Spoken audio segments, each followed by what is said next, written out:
अच्छा जी, हम लोग से हमेशा बोलते हैं जहाँ जाओ तो दुकान खोलना। दुकान खोलते हैं कि नहीं? लेकिन बड़ो आश्चर्य हम लोग की हर जगह दुकान चलती है, लेकिन झांसी में नहीं चली। चलेगी, चल रही है सरोज आंटी करी चलेगी बात होती। हाँ आप भी चलोगा?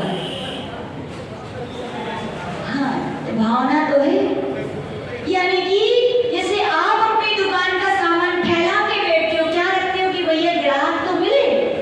हम लोग भी अपनी दुकान का सामान, हमारी दुकान में क्या है भैया, ये आप जैसा नहीं है। जिन्हें देव की वाणी है, जिन वाणी की वाणी ही गुरुओं के दिया गया उपदेश है, उनके द्वारा दी गई चर्या है और चर्या से प्रकट होने वाली शांति है, उसकी दुकान लगाते हैं और क्या खूब चलती है। चलती है कि नहीं? हमारी तो चलती है, लेकिन एक झांसी अपवाद है थोड़ा बस। क्या है? अब ठीक है, राजमार्ग में अपवाद भी दो चार जगह के चलते रहते हैं। तो वहां पे कहा गया कि साधक जन किसके लिए दीक्षा लेते हैं? आत्म प्रभावना की। यही प्रभावना है कि कोई आपके साथ चल पड़े। बाकी तुमने बाजे बजाती तो कब हो? कभी हो? कब हो? बेचारे बाजे वालों को पसीना आ गया और कब हो? बड़े बड़े बैनर लगा दिए, क्या हुआ? कभी हो? कुछ नहीं हुआ। इससे आपकी आत्मा में या लगाने वाले की आत्मा में ज्यादा परिवर्तन आने वाला नहीं है। और हो सकता है कोई जबरदस्ती में लगवा ले और बिना मन के कोई लगा भी दे रहे, तो आपको तो संकेत के परिणाम को कारण हो बैनर आपको लगवा। तो ये प्रभावना नहीं है किसी बोलते। प्रभावना तो क्या है? सत्य साधना हो, आपकी चर्या को देखकर, आपकी ज्ञान की तत्व चर्चा को देखकर कम से कम भावना ही होने लगे। क्या होने लगे कि मैं भी कब दिन आएगी, संत साधु बन के विचरू, वह घड़ी कब आएगी जब हम मुनि होंगे, वन में कहीं होंगे, होंगे जहाँ भी हम निज ध्यान करेंगे, आत्म ध्यान करेंगे। ऐसी तत्व की व्याख्या सुन करके, आत्मा की व्याख्या सुन करके ऐसी भावनाएं हो जाए तो भी आचार्य जी कहते हैं, मानते हैं वो क्या है? प्रभावना है। आज भावनाएं हुई है तो कल वो व्यक्ति जरूर चल पड़ेगा। ये क्या है? प्रभावना है। ये सच्ची प्रभावना है। तो वहां पर मृदुमती महाराज जी कह रहे थे कि उन्होंने सोचा कि मैं सही बता दूंगा तो क्या हो जाएगा? प्रभावना नहीं हो पाएगी, भीड़ इकट्ठी नहीं हो पाएगी। लेकिन वो भूल गए, आज प्रभावना का हनन हो रहा है। क्या हो रहा है? आत्म प्रभावना का, आत्म साधना का हनन हो रहा है। और क्या होगा? नियम से दुर्गति का बंद कर लिया। किसका बंद किया? कहाँ बने जाके? त्रियंज गति में हाथी बनना पड़ा। क्या बनना पड़ा? सोचिए, याद रखना आचार्य जी हम लोग को बहुत सारी शिक्षाएं देते हैं। बोले कोई एक मंजिल की इमारत हो, वहां से कोई गिरे तो चोट कितनी आएगी बोलो? और कोई 10 मंजिल की इमारत से गिरे तो किसको चोट ज्यादा आएगी बोलो? 10 मंजिल को आएगी। कहते वो साधक मोक्ष मार्ग का पथ, श्रवण पथ उत्कृष्ट मंजिल है। श्रावक गलती करेगा उसको ज्यादा दोष नहीं लगेगा, उसके ज्यादा कष्ट नहीं भोगने पड़ेंगे, क्योंकि तुम श्रवण बने हो, संकल्प पूर्वक बने हो, कषायों का त्याग करके निश्चलता के साथ तुम बने हो। यदि तुम गिरोगे तो सोचो तुम्हारी क्या हालत होगी। हम सोचो, इतने बड़े महान पद पर पहुंच के भी जीव तीर्थ आयु का बंद करके तीर्थ हो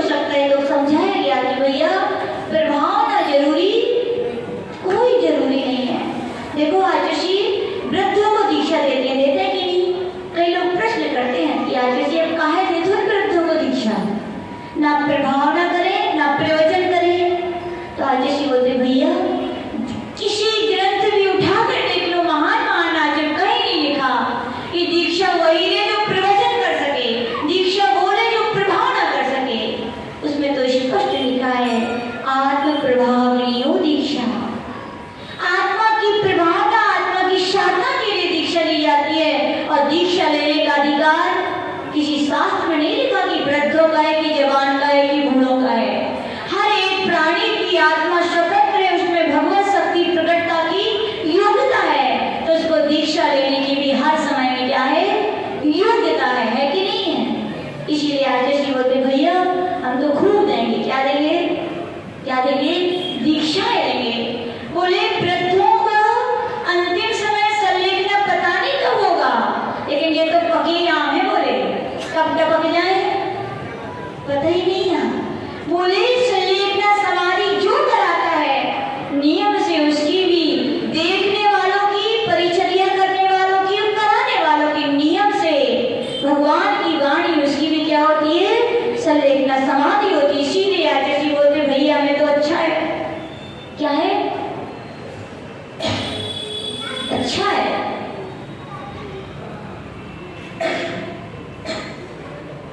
कि पके हुए आम आएंगे तो क्या होगा, कितने ज्यादा से ज्यादा 1 साल 2 साल 10 साल 20 साल, मुझे क्या संलेखना समाधि कराने का क्या मिलेगा, मौका मिलेगा।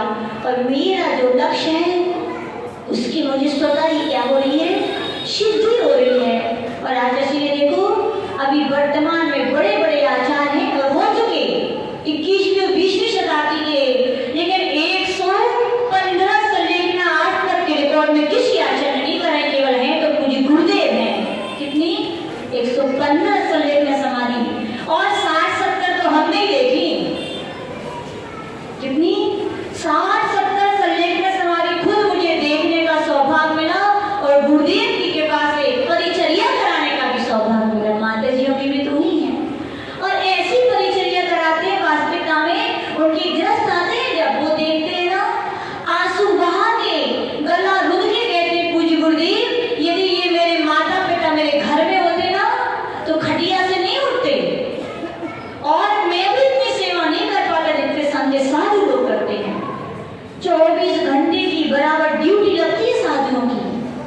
एक समय भी ऐसा नहीं होता कि उस साधक की कुछ सेवा में कमी रह जाए, यहाँ तक कि अंतिम समय में मल का शोधन नहीं हो पाता है, तो ऐसे भी साधक होते हैं जो अपने हाथों से मल का शोधन करते हैं। समझ गए कि नहीं, ऐसे क्या होते हैं संलेखना समाधि का, यानी कि वृद्धों को भी क्या चल रहा था, आत्म कल्याण की भावना है तो क्या दीक्षा दी जाती है, प्रभावना कोई अपना लक्ष्य नहीं है। तो आचार्य भगवान मृदुमती मुनि महाराज की मायाचारी की तो कहाँ पे जाना पड़ा, त्रिवेणी में जाना पड़ा। आचार्य भगवान मायाचारी की बहुत प्रकार बताते हैं, एक प्रकार की मायाचारी और कही गई।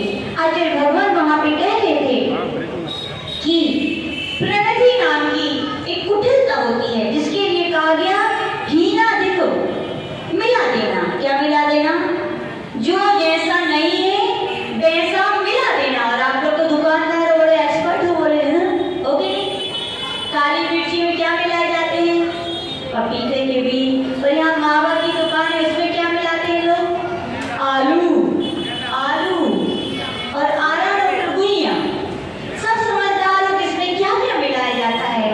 लेकिन आचार्य भगवान के वो साधक, ये केवल शास्त्रों के लिए उपदेश नहीं, ये तुम्हारे लिए भी उपदेश है। जिनवाणी की बातों में, तत्व चर्चा में कभी मिलावट नहीं कर देना। क्या नहीं कर देना, जैसी जनन देव की वाणी है उसे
वाले होते हैं। फोर्ड कंपनी सुनी आप लोगों ने? दुनिया की बहुत फेमस कंपनी फोर्ड कंपनी। उसके मालक का एक दृष्टांत में पुस्तक में पढ़ रहे थे। उसमें लिखा था फोर्ड जो थे बहुत बड़ी कंपनी के मालक थे, लेकिन उनका जीवन कैसा था? बहुत सरल। एक बार उनके मित्र बहुत सारे थे, सीधे साधे कपड़े पहनते थे। तो उनके लोगों ने कहा, भैया आप इतनी बड़ी कंपनी के मालिक हो, थोड़ा स्टैंडर्ड से रहा करो, लगो तो कि क्या हो आप कंपनी के मालिक हो। तो मालूम फोर्ड क्या बोले? बोले ये मैं जिस नगर का हूँ, जिस देश का हूँ, वो तो लोग सभी जानते हैं। बोले क्या? वो तो जानते ही हैं, उनको मुझे बताने की आवश्यकता नहीं है। तो मैं क्यों दिखावा करूँ? जैसा हूँ सो हूँ, तनी तो ढकना है तो कपड़े पहना हूँ, और काला हूँ चाहे गोरा हूँ तो कपड़े पहनने से अच्छा नहीं दिखने वाला हूँ। जैसा हूँ तो हूँ। बोले क्या दिखाना? अपने देश में, अपने नगर में, अपने लोगों के भी दिखाने की आवश्यकता नहीं है। कुछ दिनों बाद में फोर्ड दूसरे देश पहुंच गए, तो वही मित्र उनके वहां मिले। तो उन्होंने कहा, सर आप वहां गए थे तो ऐसे ही थे, और इतने दूसरे देश में आए हैं तो आपको चेंज होना चाहिए, है ना? ऐसा ही है ना? हाँ, देख लो मेघा भाभी कह रही है, हम जब बाहर जाते हैं तो ड्रेस कुछ और होती है, और विदेश जाए तो माता जी ड्रेस कुछ और होगी, है ना? ऐसे ही है। लेकिन भूल गए ना। अभी कोई सुना रहे थे, बोले अपन अपनी संस्कृति को भूल करके दूसरे देशों में उनकी संस्कृति के पहनावे के कपड़े पहनते हैं तो उनको कोई आश्चर्य नहीं होता, उनको प्रसन्नता नहीं होती। लेकिन जब आप भारत के हो और विदेशों में जाओ, बे आप उनकी संस्कृति के कपड़े पहनोगे तो फोटो नहीं खींचेंगे आपकी। लेकिन आप भारत के हो और सुंदर सी साड़ी पहन करके वहां जाना तो कैमरे वालों की लाइन लग जाएगी, लगेगी नहीं? देखो अपनी संस्कृति का कितना गौरव मिलता है। लेकिन अपन फैशन में, किसमें? फैशन में, फैशन संस्कृति से प्रभावित होकर के, याद रखना अभी ब्रह्मचर्य के दिन बताएंगे, आप अपने शील का हनन कर रहे हो अपने हाथों से। क्या कर रहे हो? और याद रखना महिलाओं का शील ही आभूषण है। कितनी भी व्रत कर लो, संयम कर लो, कुछ भी कर लो, शील की रक्षा नहीं हो पाएगी तो आपका कल्याण होने वाला नहीं है। तो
और जब प्यार होता है तो क्या होता है? कोई कुछ नहीं, आराम से राजर्षि क्या करते हैं? टीकाएं लिखते हैं। क्या लिखते हैं? टीकाएं का सृजन करते हैं। तो याद रखना, राजर्षि का एक समय भी फालतू नहीं जाता। तो कब करते हैं? कोई पूछे तो बता देंगे। वो तो राजर्षि की सरलता और सहजता है कि छोटा भी बच्चा आ जाए तो उनसे क्या बच्चे की तरह बात कर लेते, विद्वान आ जाए तो विद्वान बन जाते हैं, और आप जैसे भक्त पहुंच जाए तो उनमें भी भक्तों की तरह। ये कौन कर सकता है? ये प्रदर्शन नहीं है वैदिकता, ये सरलता सहजता है कि जैसे है सो है। आज ऐसी उदाहरण सुनाते हैं पूज्याचार्य धर्मसागर जी महाराज जी का। बोले 2500 निर्माण महोत्सव चल रहा था, तो गर्मी का मौसम था। पूज्य आचार्य धर्मसागर जी का अच्छा मोटा शरीर था, तो गर्मी बहुत लगती थी, गर्मी का मौसम था। तो वे बढ़िया वेदी के पीछे बैठे हुए थे। वेदी के पीछे तो समझते ही हो, माली तो माली है, कोई ने कह दी तो हो गई सफाई, नहीं तो धूल को साम्राज्य रहती है। तो वे वहां बैठे हुए थे। इतने में किसी व्यक्तियों ने आके क्या कि गुरुवर शांति प्रसाद साहू जी सेठ जी आ रहे हैं। उस समय के सबसे बड़े सेठ कहलाते थे। बोले ठीक है आ जान दो। बोले क्या? बोले आ जान दो, रही हुई है तो उनको सेठ हमें क्या करने, दर्शन करे हो जाए। बोले नहीं महाराज बहुत बड़े हैं। बोले देखो बड़े हुए तो आप खिला रहे, कहाँ हुए बड़े हैं तो आप खिला रहे, हमें क्या है। फिर भी बोले ठीक है। तो उनके देखा शरीर में क्या लगी? धूल लगी हुई थी। बोले महाराज जब पहुंच लो। बोले लगी गंदे तो क्या दिक्कत है? बोले हाँ। बोले लगी है तो लगी है। बोले उनको पता चल जाएगी कि मंदिरों की व्यवस्था कैसी चल रही है। बोले क्या पता चल जाएगी? बोले मैं तो झड़कार लूंगा तो तुमको पता नहीं चल पाएगा कि क्या है। सरल करता है कि वो याद है। बोले क्या दिखाना? बोले उतना तो सब समझते हैं, धूल लगी है तो कौन जबरदस्ती थोड़ी लगाई, लग गई है। तो सरल सहज व्यक्ति कोई जीवन में क्या प्रदर्शन नहीं होता। पूज्य गुरुदेव की सरलता ही क्या है कि जो जैसा व्यक्ति आता है उसमें क्या है उसको ध्यान लेते हैं। महापुरुष का जीवन क्या होता है? ऐसे ही होता है, और ऐसा सरल जीवन ही सरल होता है। क्या होता है? सरल यानी क्या? सरल यानी बहता हुआ। बहते हुए पानी को कोई रोक सकता है क्या? याद रखना, रुकते हुए ही है या कहें उन्नति उनकी प्रगतियों में रोक उन्हें ही आती है जो अपने हाथ से रोड़ा बना लेते हैं। बताओ मायाचारी करना क्या है? अपने हाथ से तो रोड़ा बनाना है, अपने हाथ से ही त्रियंची आयु का बंद करना है। भैया नहीं करते तुम दिखावा तो कुछ बिगड़ने वाला नहीं था, लेकिन मोक्ष का मार्ग तो सीधा सीधा चलता रहता। लेकिन आपने क्या कर लिया? दिखावा कर लिया। क्या होगा? मोक्ष मार्ग के पास हो गए कि दूर हो गए? दूर हो गए। तो आचार्य भगवान कह रहे आपका समय हो गया, अब समय के अनुसार चलना है। तो आज जो धर्म यही कह रहे, बड़े खुश हो गए आप लोग। वाह ठीक है, आपकी खुशी में क्या है? हमारी खुशी, कोई बात नहीं। लेकिन याद रखना क्या बनना है अपने लिए? सरल बनना है। क्या बनना है? सरलता कब आएगी? जब आप प्रदर्शन से क्या होंगे? दूर होंगे। जब जब आप प्रदर्शन करोगे नियम से, आप भयशील रहोगे। रहोगे कि देखो मेकअप करते हो तो क्या चिंता रहती है? पसीना ना आ जाए तो ठीक बनो, रही तो सब धुल गए। क्या मेकअप धुलेगा तो धुलेगा, हमारी जितनी है वो भी धुल जाएगी सबके सामने। भय बना रहता है। क्या बना रहता है? भय। और विश्वसनीयता भी नहीं रहती है। तो आचार्य भगवान